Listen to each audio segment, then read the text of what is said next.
Good morning friends, welcome back to my channel. तुम्हारा सबाई केमन आछो? आशा करछि सबाई खूब भालो आछो, आमराओ भालो आछि। तो आमार आरेकटी नतुन ब्लगे तोमादेर सबाइके आरो एकबार अनेक अनेक वेलकाम, अनेक अनेक भालोबासा। তোমাদের ভালোবাসার চ্যানেলটা ধীরে ধীরে অনেকটা দূর এগিয়ে গেছে, তার জন্য তোমাদের অনেক অনেক ধন্যবাদ, অনেক অনেক ভালোবাসা। আজকেও দেখো ঘুম থেকে লেট করে উঠেছি, মানে কিছুতেই সকাল সকাল ঘুম থেকে উঠতে পারছি না।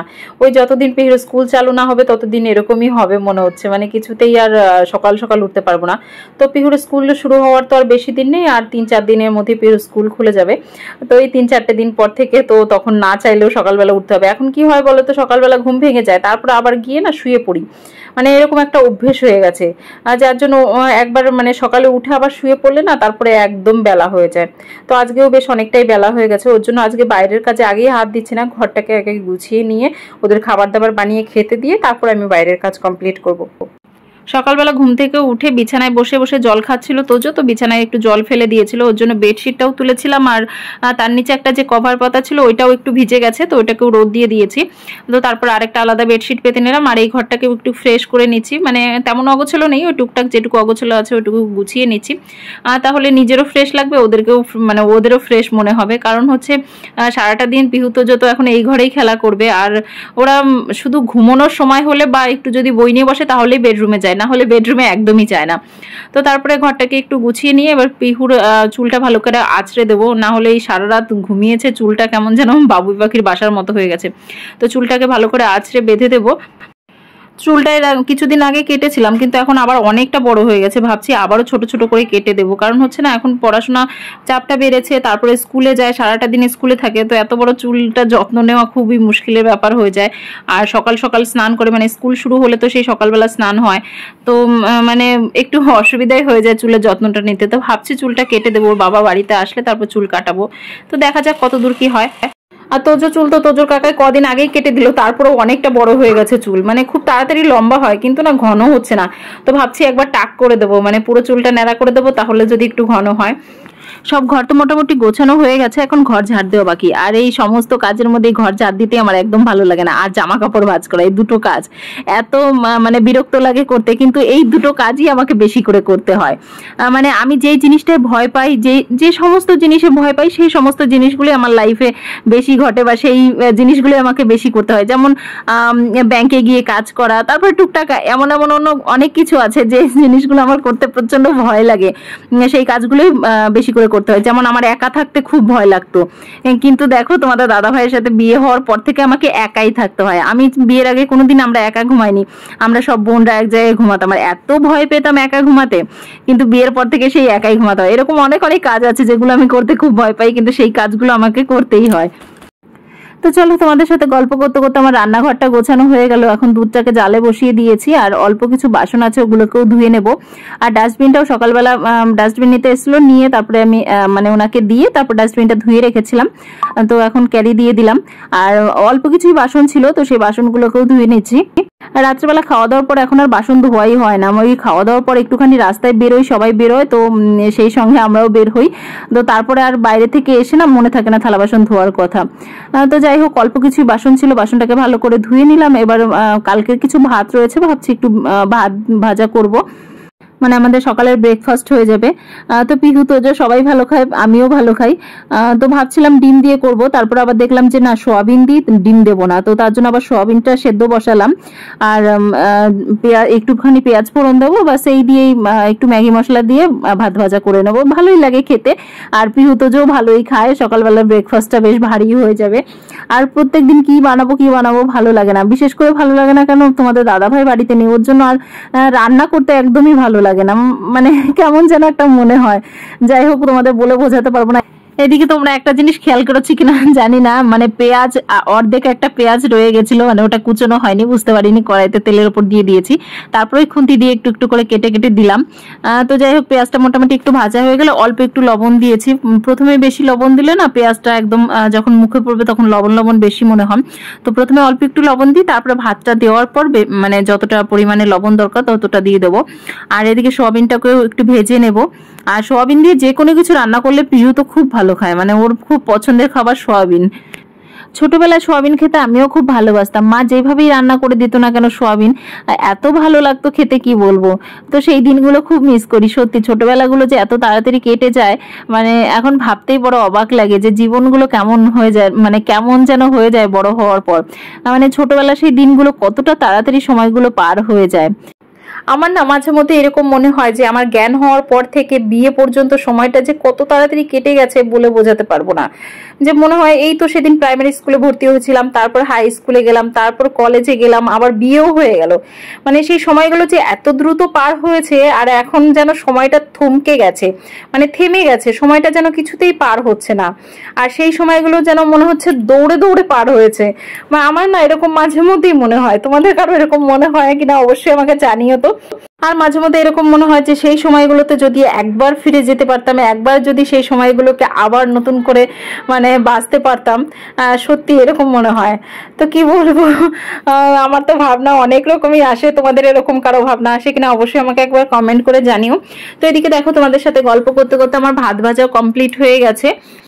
কালকে লম্বা চালের ভাত করেছিলাম, একটুখানি বেশি করেই করেছিলাম যে রাত্রে খাবো বলে। তারপরে রাত্রে না আর ভাতটা খাওয়া হয়নি। পিহু বললো যে রাত্রেবেলা রুটি খাবে, ওর জন্য কালকে রাত্রে রুটি করেছিলাম, ওর জন্য ভাতটা বেঁচে গেছিল। তো ভাতটা ফ্রিজে রেখে দিয়েছিলাম। তো তার জন্য আজকে সকালে ভাত ভাজা করলাম। তো যাই হোক, এদিকে কমপ্লিট হয়ে গেছে। পিহুকে তোজোকে খেতে দিয়ে দেবো। কল্পনা আর বাস্তব না পুরোপুরি আলাদা। মানে বিয়ের আগে আমরা যেটা কল্পনা করি, বিয়ের পর তার উল্টোটাই হয়। বিয়ের আগে কত ভাবতাম যে বিয়ের পর এটা হবে ওটা হবে, বা বিয়ের পর লাইফটা এরকম হবে, লাইফটা অনেক চেঞ্জ হয়ে যাবে। আর বাস্তবে এসে হ্যাঁ লাইফটা চেঞ্জ হয়, কিন্তু পুরোপুরিভাবে আমরা যেটা কল্পনা করি তার উল্টো হয়ে যায়। বিয়ের আগে ভাবতাম যে হ্যাঁ বিয়ের পর সংসারে কাজ করব, এটা করব ওটা করব, বা সংসারটাকে এভাবে মানে নিজের মনের মতো করে গোছাবো, তো এরকম ভাবি। কিন্তু বিয়ের পর বাস্তবে যখন এসে কাজ করতে শুরু করা হয়, বা বাস্তবে যখন সংসার জীবনটা আমরা করি, তখন সত্যি মানে পুরোপুরি আলাদা, কল্পনার সাথে কোনো মিল নেই। তো সত্যি কথা, কল্পনা করতেই সবকিছু না কল্পনাতেই ভালো লাগে, বাস্তবে সবকিছু অনেক কঠিন। আমার কাছে এটা মনে হয়, সবার কাছে তো সবার ধারণাই আলাদা, বা সবার লাইফই আলাদা হয়। আমার লাইফটা এরকম যে বিয়ের আগে আমি যেভাবে কল্পনা করেছি, কিন্তু আমার বিয়ের পরে বাস্তব জীবনটা একদমই আলাদা হয়েছে।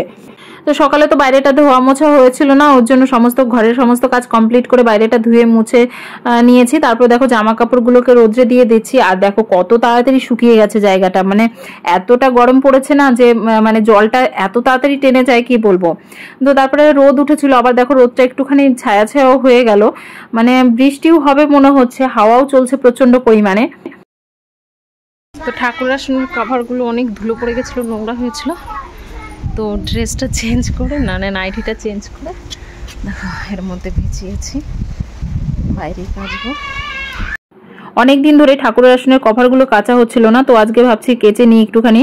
ওর জন্য নাইটিটাকে চেঞ্জ করে কভারগুলো তুলে নিয়ে এসে কেচে ধুয়ে শুকোতে দেবো। তারপর ঠাকুরের আসনটাকে ভালো করে মুছে নেব, কারণ অনেক দিন ধরেই মানে পুরো ঠাকুরের আসনটা মোছা হচ্ছিল না। তো ভাবছি আজকে কাজগুলো করে নিই। আর এগুলো আগে রোদ্রে শুকোতে দিয়ে গেলে তাহলে স্নান করে আস্তে আস্তে আমার এগুলো শুকিয়ে যাবে, তারপর পুজো দিয়ে দিতে পারবো। তোমাদের দাদাভাই বাড়িতে আসলে ভাবছি এগুলো আরেক সেট করে কিনে নেব, তাহলে পরে প্রত্যেক সপ্তাহে সপ্তাহে কেচে দিতে পারবো। মানে এক সেট তুললে পরে আরেক সেট পেতে দিতে পারবো, কোনো অসুবিধা হবে না। তো ভাবছি বাড়িতে আসলে পরে তারপর আবার একদিন যাবো মার্কেটে কিনতে। আর এই কভারটা আমার সব থেকে বেশি ভালো লাগে, মানে ডিজাইনটা এত সুন্দর কি বলবো। তো চলো এগুলোকে কেচে শুকোতে দিই, তাড়াতাড়ি করে শুকিয়ে যাবে। আর যা রোদ উঠেছে না তাতে অল্প সময়ের মধ্যেই শুকিয়ে যাবে, কারণ আমার এখনো ঘরে অনেক টুকটাক কাজ আছে, যে মানে ঠাকুরের আসনটা পরিষ্কার করে সেই টুকটাক কাজগুলো সেরে পিহু তোজোকে স্নান করিয়ে তারপর আমি স্নান করব। তো ততক্ষণ এগুলো আরামসে শুকিয়ে যাবে, কোনো অসুবিধা হবে না। আমার না ঠাকুরের এই সমস্ত কাজগুলো করতে এত ভালো লাগে কি বলবো, মনে হয় যেন অন্য সমস্ত কাজ বাদ দিয়ে সারাদিন যদি ঠাকুরের এই কাজ করতে দিত তাহলে খুব ভালো হতো। তো যাই হোক, এইদিকে দেখো আহানের মাকে বললাম যে কলমি শাকগুলো তুলে নিয়ে যাও, কারণ শাকগুলো অনেক বড় বড় হয়ে গেছে। আর আমিও আর খাচ্ছি না, ভাবছি পিহুর বাবা বাড়িতে আসবে তারপরেই বানাবো, কারণ আমি আর তোজো খাই, পিহু তো একদমই খায় না, ওর জন্য দুজনের জন্য আর বানানো হয় না। তো ওর জন্য আহানের মাকে বললাম যে সব তুলে নিয়ে যাও। ঠাকুরের আসনটা অনেকটা ধুলো ধুলো হয়ে গেছিলো, ওর জন্য সমস্ত আসনটা ভালোভাবে মুছে নিলাম টিস্যু দিয়ে, আর ঠাকুরগুলোকেও ভালোভাবে মুছে নিচ্ছি। আর যেহেতু কভারগুলো তুললাম ওর জন্য ভাবলাম যে আজকে ভালো করে মুছে নিই, কারণ সবসময় তো সমস্ত আসনটা মোছা হয় না। আর আমি টিস্যু দিয়েই মুছি বেশিরভাগ সময়, আমি অনেক দিন থেকেই টিস্যু দিয়েই ঠাকুরের আসন মুছি, কারণ হচ্ছে ভালোভাবে পরিষ্কার হয়। তো এদিকে মালাগুলো তখন কাভারের সাথে ধুতে ভুলে গেছিলাম, তো পরে মালাগুলোকেও একটুখানি ভালো করে ধুয়ে নিচ্ছি, কারণ না একটুখানি বেশ ধুলো ধুলোই হয়ে যায়, অনেক দিন হয়ে গেছে কাঁচা মানে ধোয়া হয় না, তো বেশ ধুলো ধুলো হয়ে গেছে, ওর জন্য সমস্ত কিছু কেচে দিয়েছি। আর দেখো মোটামুটি শুকিয়েই গেছে সবকিছু।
তো স্নান করে পুজো দিতে দিতে অনেকটাই লেট হয়ে গেছে, কারণ হচ্ছে আজকে আসনটা পুরোপুরিভাবে পরিষ্কার করলাম, অনেক দিন ধরে ডিপ ক্লিন করা হচ্ছিল না, তো করে নিলাম।